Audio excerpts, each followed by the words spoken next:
Everyone, welcome back to another edition of the Apex, the podcast. Ladies and gentlemen, we've got some roster mania stuff to talk about here. No blocks of Pro League at all. We have those coming up this weekend, but we do have some crazy roster news to get to, as well as the heart-to-heart. But boys and girls, let's check in with the boys first. E, how you feeling, man? I'm feeling better that I went to the gym. I had a pretty miserable day on Apex, but happens to the best of us. Got to get those out of the way eventually. But the gym was nice. How's the ranks grind been post Seer buff? Has there been that much of a change or no? I mean, I would say like the first couple of days, there was like a fairly large uptick of Seers, but at this point, you'll run into one every like now and then. But there's like it was like a pretty hard drop off of everybody like hard playing him. Like testing them out, seeing how it goes. Yeah, it's not nearly as big of a deal as in those first 2 days, especially. Okay. It's still just ring around a rosy with Alter at this point. So yeah, they got to do something about that character. They need to make it so that you literally like cannot take the TP if you're knocked, and that the only way that you could get like saved while you being knocked is if a teammate drags you. Which is still going to be really good, but it would definitely substantially cut down the amount of times where a full team gets out and you're just like, because you get one, like you knock one guy and it's like, all right, hold up, everybody, let's reset. Yeah. We talked about this once. It was me and Jay and I think Donnie and Connor, and we were just basically saying like the fact that you can have two down makes it that like you can set one up like if you were to make it that only knocked players can or knocked players can't take it, is that you set one up if you want to fall back before everyone gets knocked, but your alter player could also be running around with the second ult in their inventory that like when someone goes down they can drop it and then pull you, and it's still like OP. Like I do that right now anyways, right? So it's like, yeah, I feel dirty because I have, since playing with E, become the altered main. I love her tactical.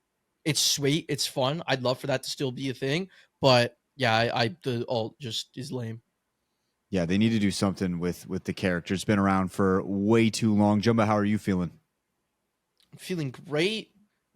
Just been grinding out this Masters video, seeing that like I gained 1,500, then 700, and then 1,000 RP back to back. If you're having bad days, you know my number. Hit me up, bro. I got you. Yeah, Jumbo the farmer.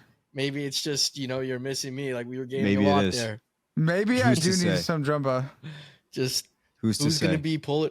Like who's gonna be sitting there with the alter report to pull you back? Masters player, by the way. Not TK.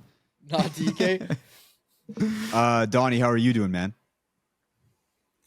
I'm not gonna lie, I'm tired, bro. It's been these Monday, Tuesday, Wednesdays of all the stuff we do between the couple podcasts.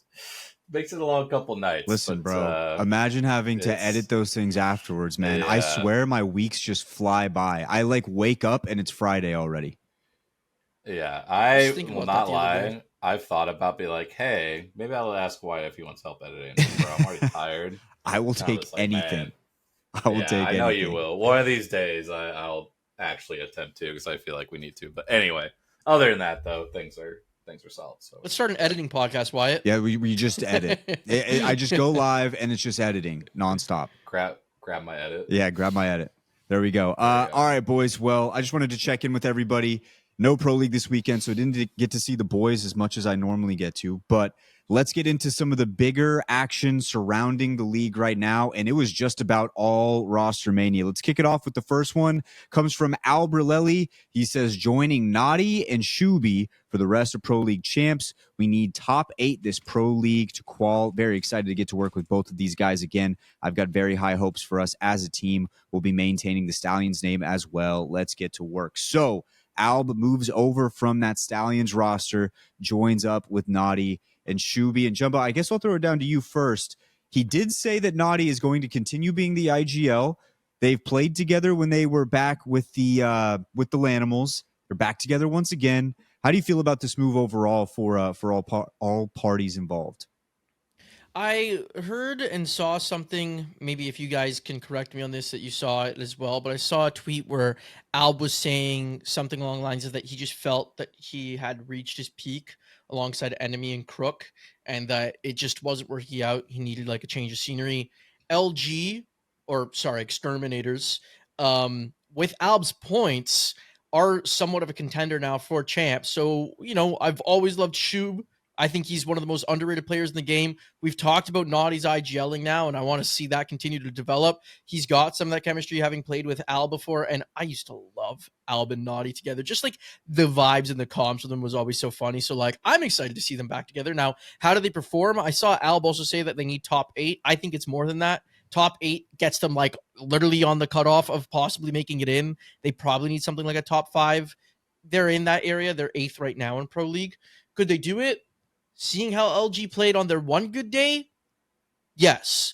But they need to find a little bit more of that consistency. Maybe Alb can bring that to the team. Jelly's a young guy. He's newer to the scene. It's only his first year in Pro League. So again, maybe Alb with more of that experience, more of that skill can do that for them. So yeah, I'm excited for that roster. Dawn, they did have the one good day, but I believe they've also had 2 kind of mediocre days with Naughty at IGL. And we were all really excited after that first day, but that doesn't, like, you still have to be consistent, like Jumba said. Do you think with Alb joining this roster that adds to that? Because even back in the Lanimals days, they were kind of in that same boat. It always seemed like 1 step forward, 2 steps back. You think they can get back to this form and potentially reach like that top 5 Jumba was saying that they need?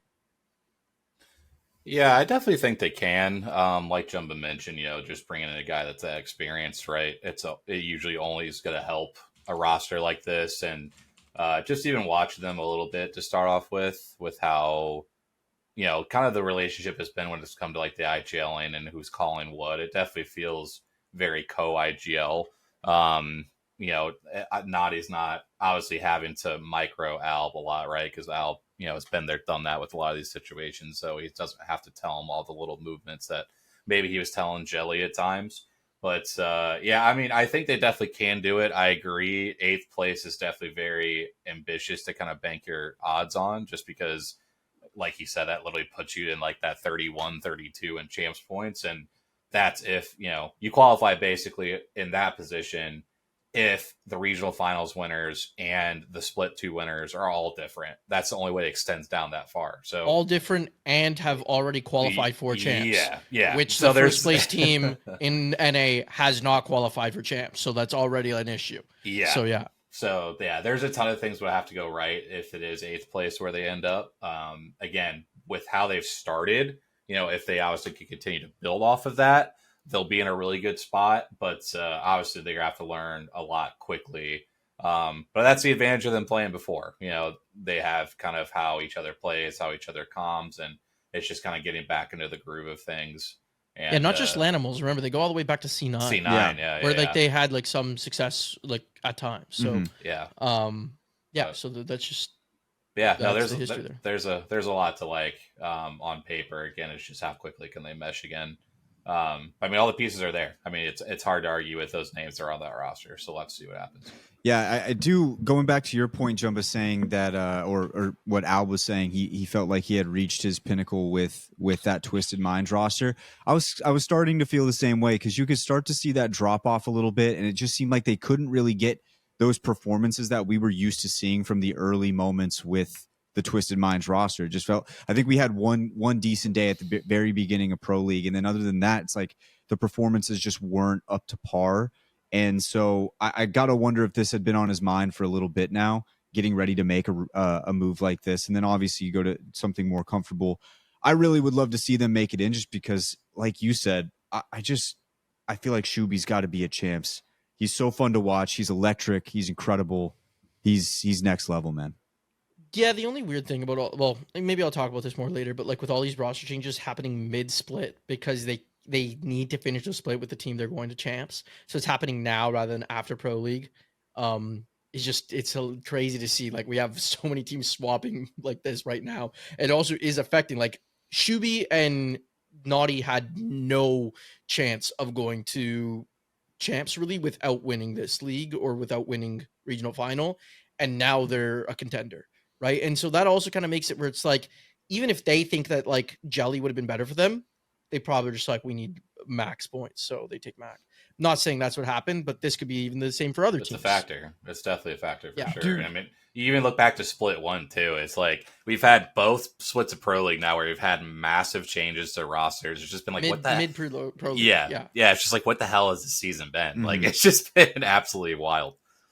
Well, especially this pro league, like it doesn't like really matter too much in terms, because like everything is like champs points oriented, and so like yes, people are going to be picking up chance points, but like the amount of team swapping that champs points has impacted is just unreal. I believe like one of the ones that we're going to be talking about next is like Sirsay is going to be taking Alb's spot over on his former team, and he's leaving one of the top performing teams in Pro League right now because he guarantees champs. Mhm. Champs.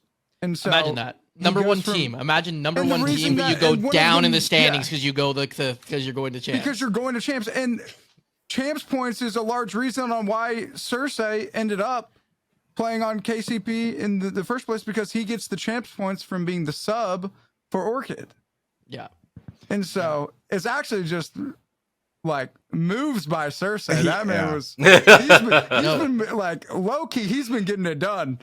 Well, we made a joke because like he got with they were 9 lives at the time, but now NIP, like he got points with them at the Open for making the finals, and so he had like 300-400 points, and like so suddenly he just became like this bombshell of like, hey, he's floating around with 400 points out there, and if I was a team who was in Pro League and like kind of on that cusp of qualifying, but like maybe I just joined and I got the least points, people might be like, Sirsay's kind of looking nice right now. Yeah. Like you might be on the way out. Yeah. Well, Like, some of is it- these teams that have orgs, it's just like, I mean, shit, do we sign him as a sub just to guarantee we're going to be at champs? Like, there were so many wild scenarios. I remember all of us were throwing out in the Discord when we were talking about this stuff. It was just like, just what a crazy situation that man's had to be in to be on his 5th roster this year so Mhm. far. Like, it's nuts. Yeah, I keep throwing out jokes about like someone like Zach should now convince like Zero and them that like Timmy has to sub for his team so that Timmy gets 1,000 points, or so Timmy uses Timmy's 1,000 points for like getting him dropped. Like, would you be surprised if something like that? I mean, Timmy would obviously have to agree too. I don't know if he's even up for it, but Yeah, it's I don't know what they're gonna do going into next season. I think that the champs point situation thing has been interesting and stuff like that. I really hope I don't see it continue, because I just feel like it's stifled a lot of like things that could have been more fun, more interesting going into like these off seasons and these pro leagues. I think they kind of shot themselves in the foot with how they've set this up a little bit here. well, I think it's made it confusing too, because Yeah. like other pro leagues, you just know, okay, top 8, top 10, top 12 are going to land. So if I'm someone who's a little bit more of a casual viewer, I pop into the main broadcast, I watch it there, I listen to them, I see what's happening, right? I understand what I need to pay attention to for the teams that are qualifying. We came into this pro league talking about how it really did not matter. Other than the money that they earn and the winner and the other team like that wins regional finals going, it shouldn't have mattered for everyone. So I thought there's going to be like no stakes here, because for 90% of teams, they got no chance anyways, right? So then I start not caring. And casual viewers, like probably if they knew this, probably don't care as much either. But on top of that, like if they need to know the stakes, they need to know like about like who needs to win and then who needs to like get regional finals win to go.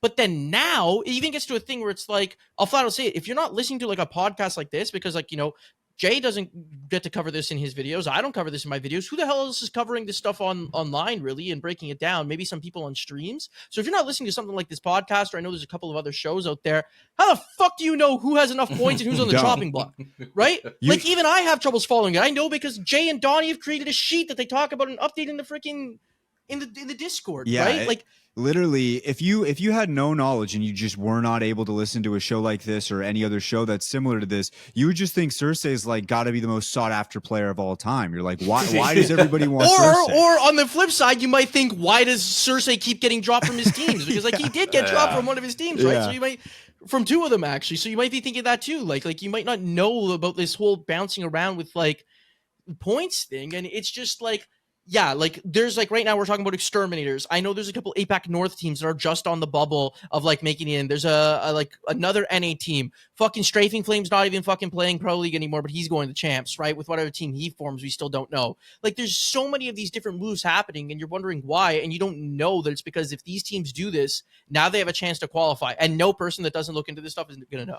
What I So, what yeah, I it needs to respect change. about the system is they tried to make a change from what was happening before, which was in between these pro leagues, teams would just randomly form out of nowhere, and they just had to keep the coach and like a sub, and you could keep like this roster for the most part, and teams were swapping around. And I think everybody saw that there was an issue there and that it needed to have somewhat of a change. And I'm not smart enough to know what that change would be. They tried to do it with this system. I don't think it worked the way they wanted it to work, because it did leave a lot of like some of the like whatever you want to think about the last system.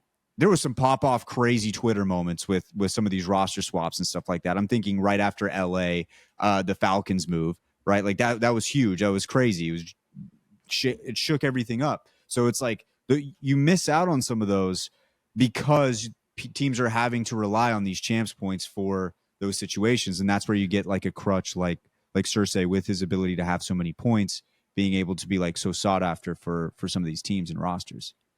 Well, I feel like we still got that if you consider the Falcon situation that now happened. Mm-hmm. The biggest problem with that format before was that like people just like snaking their teams, like the captain would just get the sub to side with them and drop two of his players and pick up two new players. Like that was the big problem there. And yeah, they tried something to fix it. I don't know what they saw this being the solution though, what part of it. And like, yeah, I'm maybe being a little bit harsher with my criticism right now, but because it's caused a new thing where it's like we went from after LAN everyone gets dropped and we make all these roster changes to like they're having to make them mid fucking pro league. Yeah. And on top of them making it like I think teams are harder to follow than ever before, and they were already harder in the past.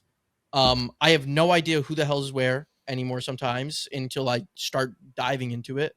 And then yeah, and I think you caused just like a completely different issue of like how teams are swapping, because now you're swapping to make sure you qualify for champs rather than just trying to ride it out with your team and qualify. So like, yeah, it also kind of makes some of these pro leagues, like we've talked about, just not interesting. And I think viewership can reflect that a little bit. I mean, like there's a lot of different reasons why. I at least on pro league days, I feel like it's been down than typically where it was at before. But people have to know at this point. It's like, all right, well, we already kind of know. The only thing that changes it is these mid season roster swaps, and it just kind of takes away from everything. So we're just in a weird spot right now. But luckily, we're getting down to champs. Everything could change going into year 6, and we can make some adjustments, make some changes. So hopefully that happens. But let's move on into the next roster swap here, which E alluded to a little bit earlier. Sirsay, who is at the number 1 team in the pro league currently with KCP, he joins Crook and Enemy in the hole that Albralelie had left in that roster. So Sirsay, he will be joining over there. Now, the one thing you can say about Sirsay is there was a lot of fun being poked at him, kind of his rosters and where he was bouncing around, but he was playing really, really well with KCP, like really, really well. And I believe he was IGLing. So he's going to fill back into that spot with Crook and Enemy. Donnie, I'll throw it down to you first this time. How do you see this fitting? I know that we haven't seen Sirsay I don't know if he's going to be IGLing, because I feel like Crook was kind of like doing it sometimes, and Al would kind of fill in sometimes as well. Have you heard anything about who's going to actually be IGLing here, and how do you think this roster plays out? Yeah, if I had to guess, I haven't seen one of their streams yet, but I had to guess, I think Crook would still mainly IGL, especially because I know Crook is a very solid crypto player, so that will help him kind of just maintain that role. Maybe Sirsay has some sort of input into certain things, but I think we'll see him in a lot more of just kind of like that fragging role more often than not, with Enemy kind of being their refrag. But I'll be honest, man, like it's just to think of like where he's like come from to where he is now. I really don't know what to expect with this roster. Obviously, I think, all 3 players individually have, things that they're very good at, a lot of things that they can bring to a team. It's just with these 3 particular players, like you almost are just like, is this going to be like a ROC situation where like you just get kind of 3 guys that just randomly kind of been all over the place the last year or two? and then just all of a sudden pop off, or it's going to be like there's just way too much like mixing and matching here. I just really don't know what to expect. It's going to be a roster we definitely have to keep an eye on, because obviously, we will see them at champs just based on the points like we talked about. But at the very least, they've got a ton of experience with Crook and Enemy. Obviously, Sirsay in his own right has also played very well recently. So there's something that could be there. I don't even really know what to expect for that to look like. Just because I feel like Alb and Sirsay obviously are just very different players. So what this is going to look like, only time's going to tell. Yeah, I wonder how that changes, Jumba, going into the way that they play the game, because at least with KCP, they were just throwing their bodies at everything. They were hyper aggressive, and I don't know if this Stallions roster is necessarily going to be that, and I don't know if they're going to play into that same style. I think they have the personnel to do so, but do you think they kind of like hold back a little bit more with Crook IGLing? Maybe with Sirsay, they can lean into it a little bit more with like some more firepower. He's top 4 in kills in this pro league currently with like 6 games in hand. Because like Guild has 41, he's got 39, and he's only played 18 games. Guild's played 24. So, he'll provide more firepower than than E. So than Al. You just took a shot at E. Took a shot at E. My bad, dog. My bad. I don't know where we go from here. Yeah, I just keep talking. That's painful, bro. Yeah, I think he'll just like provide more firepower than Al. Honestly, I'll just go and say it, especially because of Roller. I know it's PK meta, but like still, these top PK players in the game on Roller, like they can do it. So yeah, like I think that they'll be able to play into that a little bit more. The other thing we were talking, I was going to say is, though, I remember when me and E were playing with J Dot, and he was talking about like, he was just like really hyping up Sirsay in general around like IGLing, like gameplay, like everything like that. So I think he's kind of underrated because he has bounced around between, actually, he didn't even play with Madness very long. He did really good with the boys over at Nine Lives, even though they weren't vibing at the Open. So like now, like, with another team that's got like some more experienced players, maybe he continues to farm. Like they were first in with KCP, so I don't see them like really dipping at all that much, in my opinion, at least. Okay, I did want to say too, real quick, just so everyone's not confused. Stallions is Albralelie's team now. They took that name over, so Albralelie, so not exterminators. Shuby, they're not exterminators anymore, unfortunately. And then what was going to be CES is now signed to FYR Strays.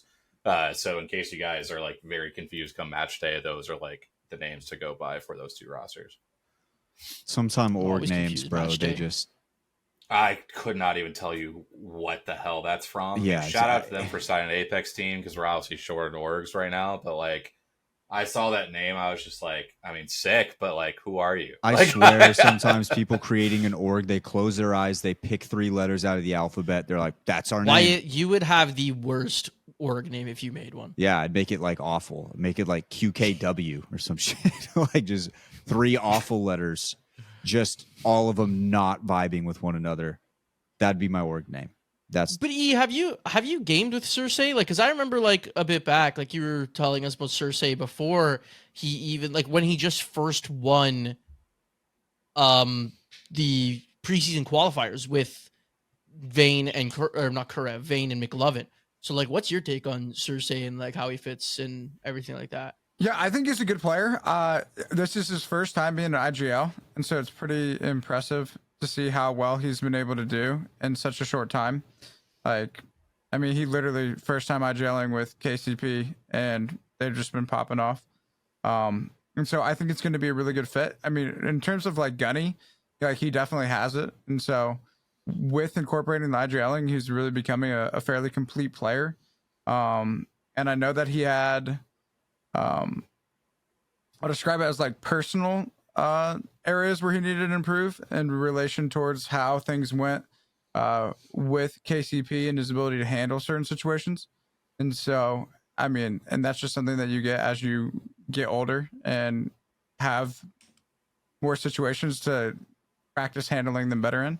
And so I definitely think that Sirsay is somebody who we're going to be seeing perform at a high level for a fairly long time. I mean, he's a super young kid, so there's a lot of upside for sure. Got a lot of young kids in the ALGS right now. They're just Jelly, running Sirsay, Panic. Like it's like getting the younger. it's the new era. The former effects Zinus Koifels are coming up. Mhm. Yeah, no, it's fun. It's a good time. So we're gonna see what happens with that roster moving forward. That one's gonna be probably one you're gonna want to keep an eye on just to see what happens there. And then lastly, friend of the program Kimchi heads to APAC South. He'll be joining Pricey and Player K and forming that new AlQadsiah trio. So he is going all the way to Australia. I saw Genome had tweeted him and said, "Where are you staying at? Are you staying in Sydney? What's going on?" He said, "I'm staying in the Outback." So he'll be gamed up. He'll be gamed up around some. He's not talking about Outback Steakhouse, right? Could have been Outback Bloomin' Onion. He was talking about a VPN, so it could just be an Outback Steakhouse. Could be that. California. Dude, the funny thing is when I saw the VPN tweet and like I looked into it, I think a lot of people were like believing him that he actually was gonna try using a VPN. And I was like, I'm pretty sure a bit the entire time. He was always moving to Australia from what we found out. It's just weird because Kimchi has been one of the premier, like, I like to mess around guys he teamed with Monsoon forever. They've had like multiple skits together where they just kind of fool around. Like that's his vibe. Yeah. That's how he is. Yeah. So for sure. But yeah, so he moves over into the AlQadsiah roster, which means that there's a very specific player who had to either step down, be kicked, whatever it may be. Dawn, I'll throw it over to you. What is going on in APAC South, what we like to call the region of fun? So obviously that was a pretty big move for one of the big names. From everything I heard, they just had a pretty big argument and blowout kind of in their last match day that ultimately just kind of was unable to be resolved.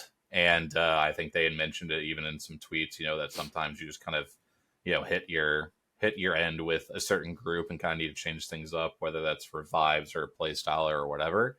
They bring in Kimchi from hearing about, just their, people who they talk with at LANs and different stuff when they come across, different people. They definitely seem to be close friends. So at least in terms of that fit, it seems to make sense. How it'll play out, time will tell. I know Kimchi, I believe, was listed as the fragger with Pricey IGLing. So that, dynamic will be something to keep an eye on. But you definitely know those three will bring it. Again, they're all very experienced players, multiple lands between them. So in terms of how that roster will look, I think, again, there's some potential. It's just obviously weird to not see Strafing Flame on that roster. And for those who don't know, he did end up joining another team in APAC South. It's like Kakoi, I believe is the name. I don't think they'll have enough chance points to qualify, unfortunately, just based on that, unless they win or get like top 2 or something like that. So that'll be something, it's kind of like its own storyline on the side that we'll keep an eye on just because of obviously how much, Strafing Flame has done in competitive Apex. But at least for the roster of AlQadsiah, again, it's going to be, can Kimchi kind of acclimate to that play style over there? Because, again, it's definitely a lot more aggressive, a lot more in your face, different kind of comps being played at certain times. So that adjustment will definitely be key for the roster to see if they can be successful. But again, it's just another, like you said, it's a region of fun. It's a region of you just never know what's going to happen. Even a side note for that region, apparently there's a lot of really bad weather coming into Asia. So there's talks of possibly delaying that because it's like hurricanes and things like that. So we'll have to keep an eye on, do we see these storylines play out this weekend or not? But once we do see them play, whenever that is, it's just going to be a lot of fun because there's so many storylines that come out of that region. I mean, looking at this right here, Kakoi's in 33rd. So, and that's pretty much just Strafing Flames points. Yeah. I mean, if they manage to actually finish high enough, they would need something like top 7, top 6, and they can maybe get into champs if they could do it. It's a similar situation to what's going on with Alb and them, which is why they also can't just get top 8 because now you got a bunch of these teams on the bubble. Right? Like Stallions are 34th with 100 less points than Kakoi. So interesting. We have to watch Pay attention. Who's gonna get that top 7? Yes, I mean, Who's gonna that's- get that 7th spot. Yeah, I mean, it's really just a great way to like react to it though, because like, who would have thought like we would see like, oh, Kimchi's just leaving the country and going to play in Australia? Like, that's just what this stuff has done. This split is just you get so many of these different storylines of people switching teams out of nowhere, and yeah, it's just I mean, I remember when we saw Strafe and Flame was leaving the roster, it's like who is possibly replacing them. But then you see Kimchi leave the roster to Thuggets. Is like, is it really going to be Kimchi that's just going to be moving to Australia to play? Like, it's just Apex, man. Apex is just a weird esport.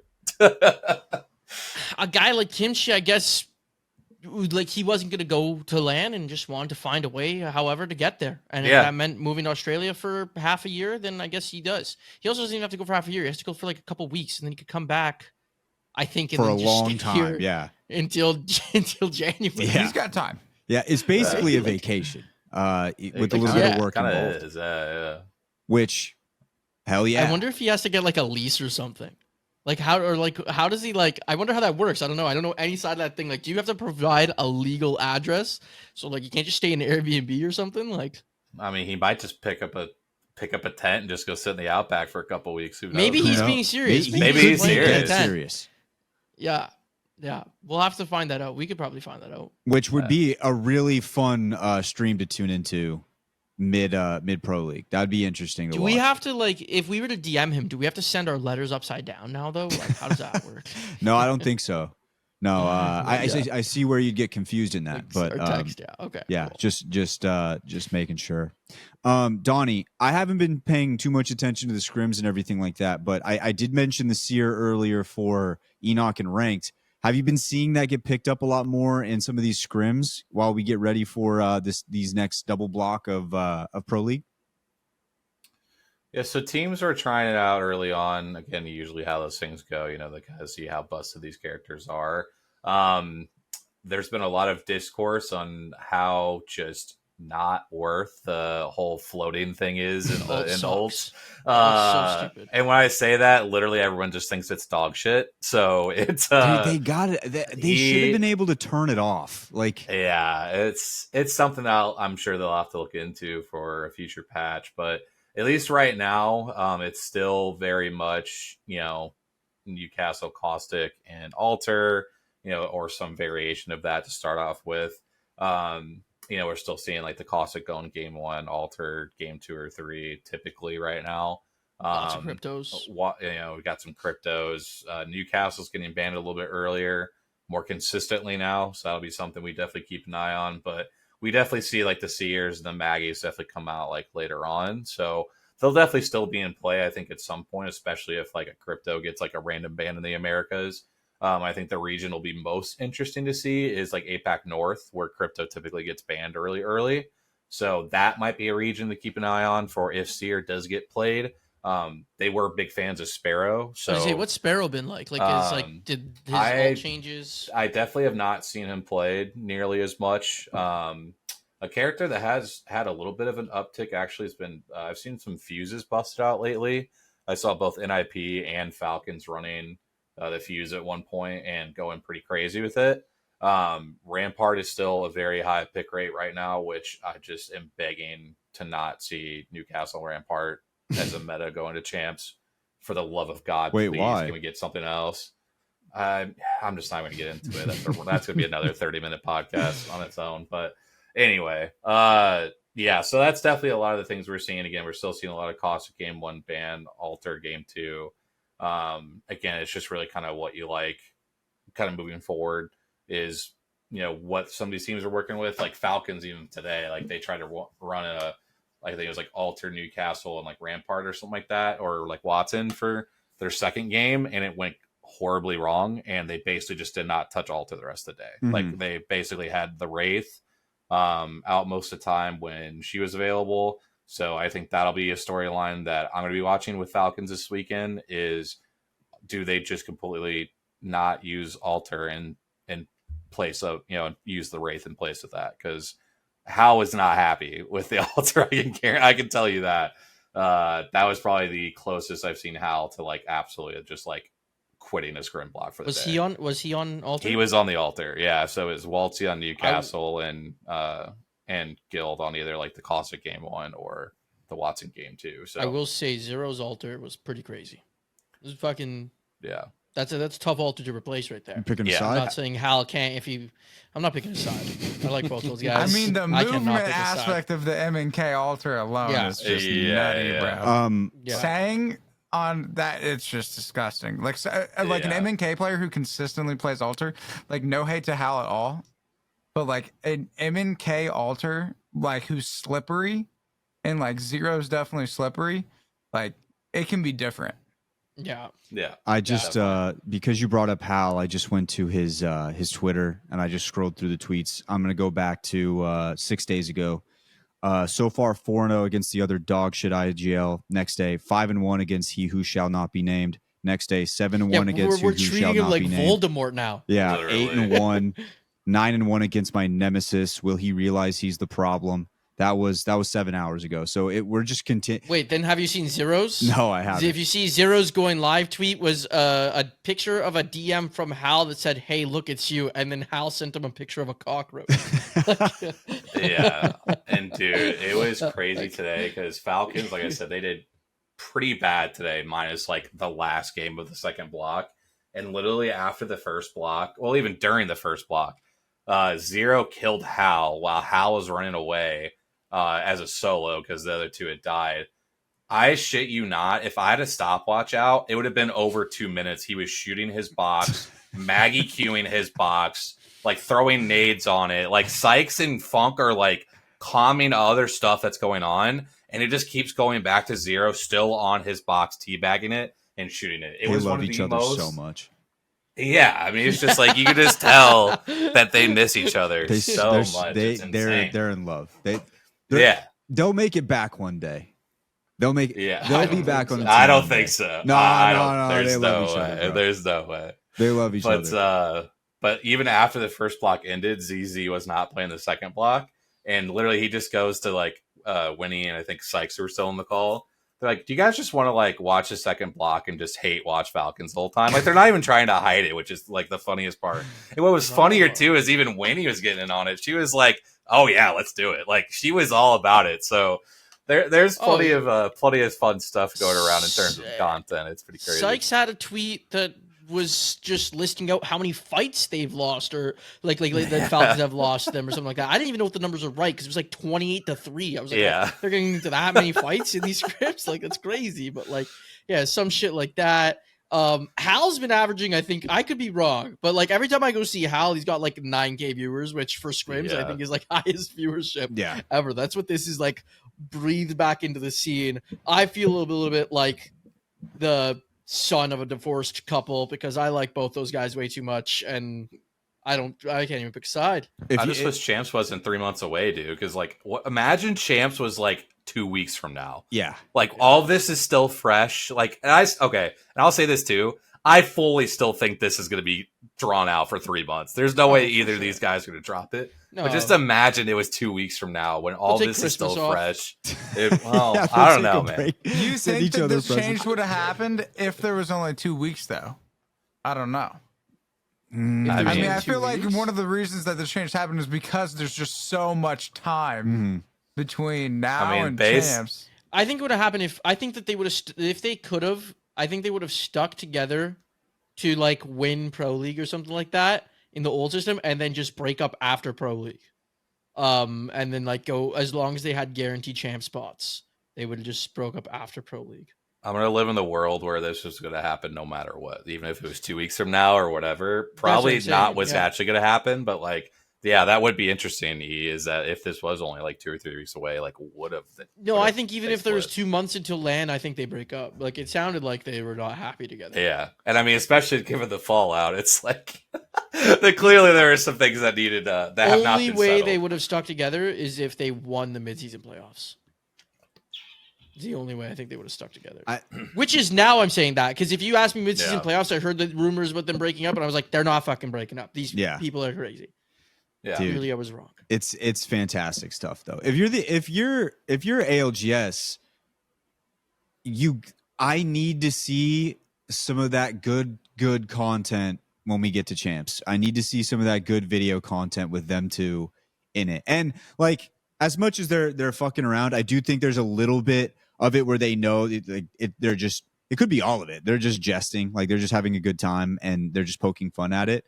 The content that they could make for champs would be legendary. If they buy into it. Which I think they you would. had the Hal And I versus Sweet stuff, and they at least like somewhat respected each other. If these guys truly don't like each other right now, like imagine them getting stuck in a video together and trying to make them work that out. I've also interviewed Hal for land stuff, and that man says whatever's on his mind. Yeah. Yeah. Like 100%. he'll be professional with stuff. Yeah. Like he'll just say like what he believes. Bro, he came and on. honestly, Zero on actually all of them will. I'm pretty sure we said it on the podcast last time we had Waltzy, where I tried to get him to like say something. He's like, I won't say something I don't believe in, which is good. I respect, but the thing I wanted him to say, I thought he believed in. So I was like, that's crazy. Okay, like let's work on this. Well, what do you want to say then, Walt? Yeah, well, literally, remember last time we had Waltzy on, he's like, yeah, I don't really want to shit talk anybody, but then pulls out the list. He just starts naming them off. And then the last time we had Hal on the show, he was just like, we're like, heart to heart, or sorry, Enoch's last question, like, what have you learned? He's like, I need to be an IGL again. Like, just, whoa, like right off rip. They're like, holy shit. So yeah, they will just say whatever they feel and they'll get it out there for everybody. And it's good content and it's a great time. It's a great time to watch. So I'm super excited for champs. It's going to be a great time. In the meantime, I would like to extend the invite to Zero and Hal that if they would like to keep this rivalry going before we get to champs, there is a league. It's called DMR, Deathmatch Rivals. I will give Hal Brian, very good player. Very good player. We'll figure out a teammate for Zero, and then we can see how they play that. So should be fun. 2v2 team deathmatch to 20. We'll First talk 20. about this in like I'm just trying to think. Hal and Brian, and like Zero and Troy. Troy. Rich. I was gonna say Rich, not yeah, Rich. because but like yeah. Hal and Troy, Zero and Richie. Could be a good time. Goodness. That Could be a better one. Could be a good be time. something. Could be a good time. Okay, well, boys, that should just about do it for all the action this week. We're gonna take a quick break, and then on the other side, we're gonna continue the show and get you guys on the rest of your week. Let's get it. All right, ladies and gents, let's round it out with a quick little H2H, heart to heart, boys and girls. Let's throw it on down to the infamous Jumbag. He's over there. Jumba. Jumbag W. How's the heart to heart? How's the heart feeling? Heart's feeling good. It's been a busy week working on this Masters video. It has devolved into the biggest project I have worked on. I thought the script would take me like 1 or 2 days to write. I'm still writing it. Now, the video is being worked on. The video is like in progress, but like that's how big this has become, where I'm literally writing the video as I have an editor working on producing the video. I've had a whole team. I got an animator working on some shit. I had a guy help me out with like thumbnail stuff. Plus, you know, the boys in the Discord are always there that I'm like throwing shit at them and like literally being like, give me all your feedback. It has been a project, a process. It's a team effort this time, and I'm loving all of it, but I'm also extremely tired. I am like night to day working nonstop because we're due in like 5 days. But I hope it's gonna be a banger. I'm really excited for it. If it flops, I'll be really sad. But If I'm it also flops, not. you can blame Enoch. You could just say, Yeah, you can just Probably own could. it. Probably could just say, like, you know what? That's probably the problem. Can't have Enoch in future videos. No, I'm super excited though, and I'm super thankful for the team I got right now helping me, because they're grinding around clock. Like literally, it's 12:13 right now, and my editor just sent me the draft for day 5 of 7. So, you know, everyone's working late, everyone's working around clock to get this done, and because we want to see like a cool project. And I'm also just super thankful that I can be in the position to like hire a team to work on a video. That's fucking crazy. Well, yeah, that's cool. So that's my heart to heart. It's awesome. I get to do this. Dawn? Honestly, I don't got much just besides. I mean, another small cool thing that happened was Greek, I guess, followed me on Twitter, so that was sick. Friend of the program. Shout out to him for that. But no, I mean, just made me think about again, just where, you know, I was year 4 LA land, knowing literally 0 people, and, you know, doing everything we've been doing with the podcast and, you know, GMB and all that stuff, just how much Apex has brought to my life. So, you know, just another kind of step in the little small step in the journey and all that. But yeah, maybe just the other thing is just, I'm just tired too, just because again we we grind DMR Monday nights, then we record Tuesday nights, and then we're here Wednesday nights, and yeah, I know Wyatt obviously does a little bit more than I do when it comes to that, but it's a journey, but it's always Dude, seems to be a good one. So. I honestly kind of enjoy it though, because like it makes my work week go by so much faster, because I basically wake up Monday morning and then close my eyes, go to sleep, and wake up and it's Friday already. I'm like, nice. Because the second true. Monday starts, bro, I'm just working basically till the end. Because Monday, do DMR, Tuesday, record GMB, Wednesday, record this show, sometimes Thursday, record this show, Thursday night, edit all of it, Friday morning, get it all out. And then then every once in a while we throw Pack-a-Pod in there. Yeah, and actually I'm texting right now. Which I'm probably I had to mute. Well, I'm texting with Jay to try to do Pack-a-Pod tomorrow. So we'll see how that goes. That might be another one. But we're doing good. If I'm done so much, maybe I could hop. Maybe I'll hop. Maybe. E, you want to do yours? Sure. By the way, I was told that I would get to see the infamous toothbrush at some point. Oh, that's true. You want to do that after pod, or you want to? I want to see it after pod. Me and Enoch had one of the weirdest Twitter. We had one of the weirdest Twitter interactions of all time. I thought he just ripped a branch off of a tree and said, "I'm brushing my teeth with this now." I didn't understand, so I said something.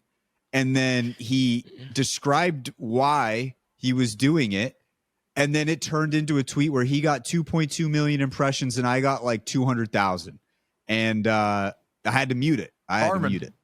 Dude, Wyatt, if only you, I don't know if you have Twitter Blue no, or whatever I'm it's called over there, but well, like you need to qualify. Like I have it because like just for like the industry, like I feel like it's necessary. So I have it.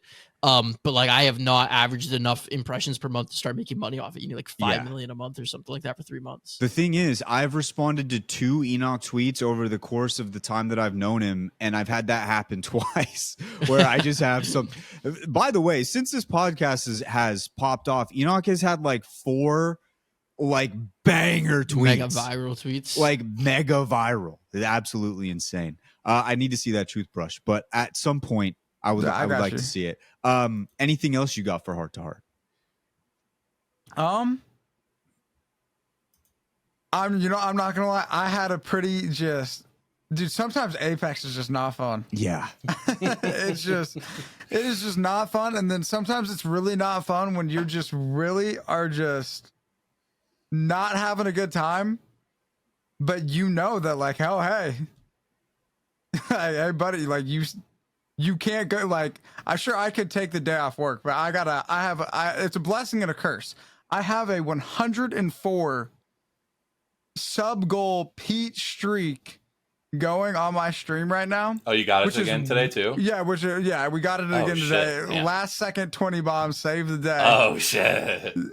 Dude, but dude, high key, I mean this genuinely when I say this, like blessing and a curse, because obviously I'm not going to complain about the fact that I'm 104 days in a row of hitting a sub goal, right? Like that's amazing. That's a blessing. But man, when that's the case and you know that you just can't, like if I'm having a miserable first 3 hours, I just got to suck that shit up and I just got to keep going and putting in like the 10-hour day.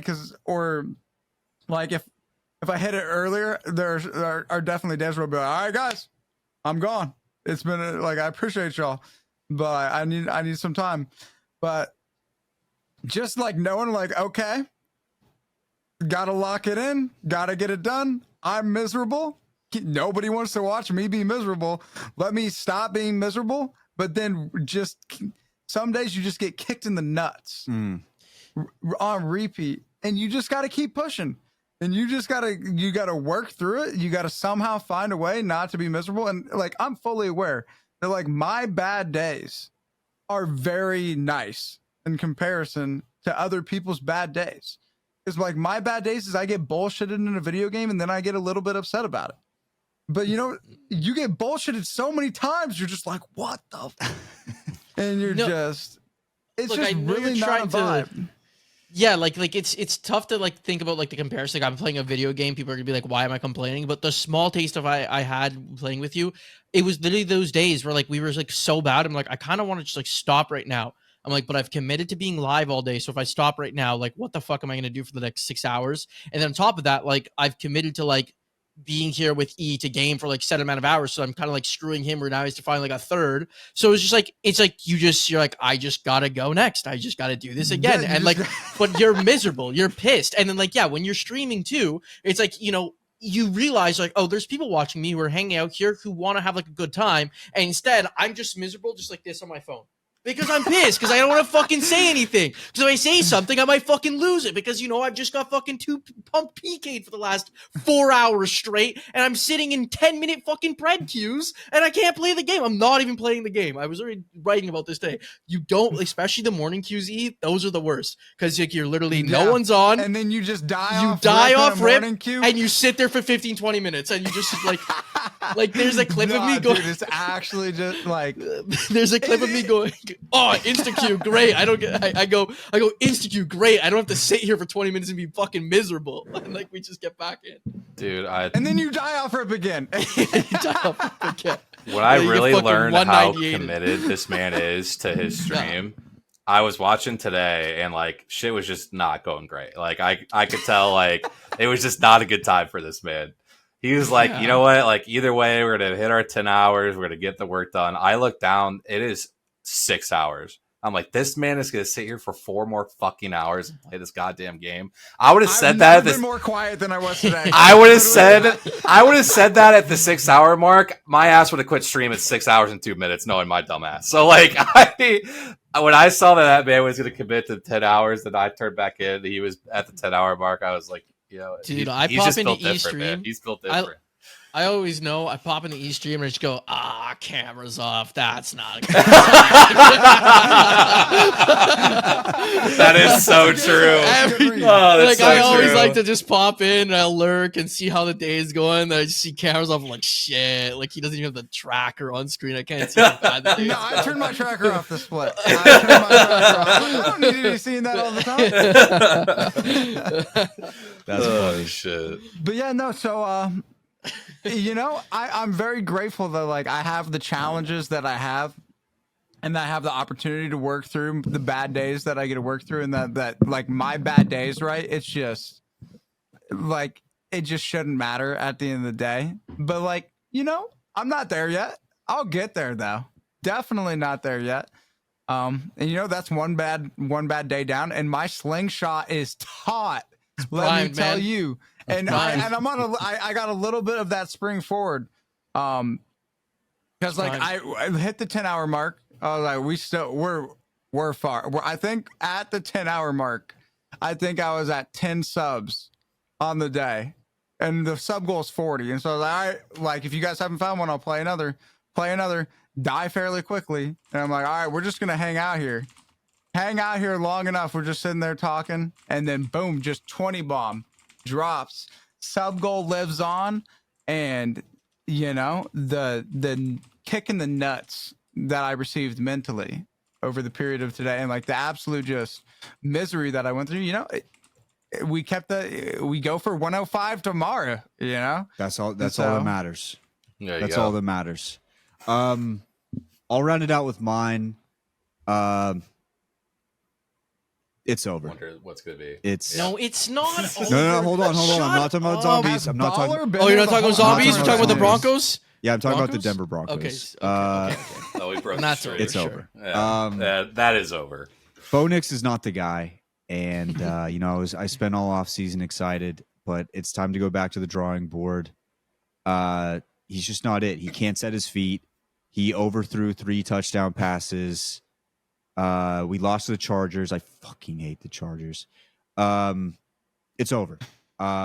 Which means that I reach this point every season since we've won the Super Bowl, which I am blessed to have that. Because I just don't know where I'd be if we lost that Super Bowl and then I had to go through what I've gone through the last 8 or 9 years. I I think it's beneficial for me in my life to not watch football anymore. But I have this thing where I can't not watch because I just open up my phone and I just keep scrolling to the top just to see if anything happens. And then it's like, oh, we scored a touchdown. Then I turn on the TV immediately. I got to find a way to not watch football anymore. So I think what I'm going to do instead is supplement that with preseason hockey. Oh, I'll fill it in with that I thought it was gonna instead. be the NRL. I'll fill it in with that instead. Preseason hockey. The Avalanche will probably also rip my heart out this season again because they did last Martin season. Netchas not signing again. Dude, don't do this right now because because he showed up to training camp and he said don't know where that came from. So Okay, I didn't see that one. no, you did. You did. No, I actually didn't. I didn't see that clip. I only saw the clip. No, I swear on my life, I only saw the clip or the tweet where like I sent to you and you're like it's a fake account. I never saw the other tweet, the follow up. I will say this though. Me and Jayhawk, friend of the program, last year, one night we were in Discord super late. It was about 4 a.m. And sometimes me and Jay will get into the zone in Discord where we'll just keep talking and we'll just stay up way later than we need to. It was a Friday night. I was fast magging my Coors Lights, had them taped, finish one, flip it over, do the other one. I had them fast magged. Genius. And I was just drinking beers with the boys. Jay doesn't drink. It was a one-sided affair. We pull up Twitch. We were just looking around on Twitch and we found the NRL, the National Rugby League. They were playing a game. It just so happened to be the championship of that league. We watched it and we fell in love with the Penrith Panthers. The Penrith Panthers won that game. That was their 4th premiership in a row.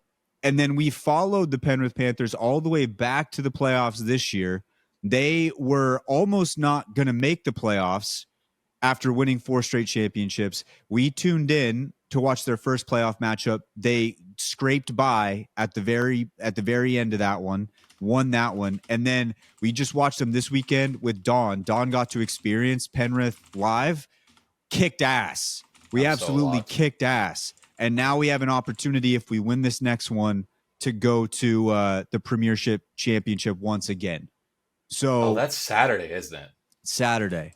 So we're going to be watching that. My trip to the Cubs. We're going to be watching that again. So my heart to heart, I guess, is sports. Also, me and Donnie, speaking of sports, we're back in training camp for Love is Blind. New season drops October 1st. Oh, yeah. We've been watching an old season, just getting the reps in. Just getting the reps in with the fellas. And Always Jay says he doesn't like the show, and then he'll chill in there with the boys and he'll watch. He chills in there and he's like, Yeah. So October 1st, new season, Love is Blind. I'll get the Twitter Spaces going for that. I'll get the Twitter Spaces going for the LIB. But that is my heart to heart. And ladies and gents, that should just about do it for this week's episode of the Apex Podcast. Thank you guys for tuning in as always. And we've got a double block of Pro League coming up this weekend, so that should be a real fun time. We'll see how it goes. And we'll let you guys know how everything's going the week after. Thank you guys for tuning in. We'll see you guys soon. See ya.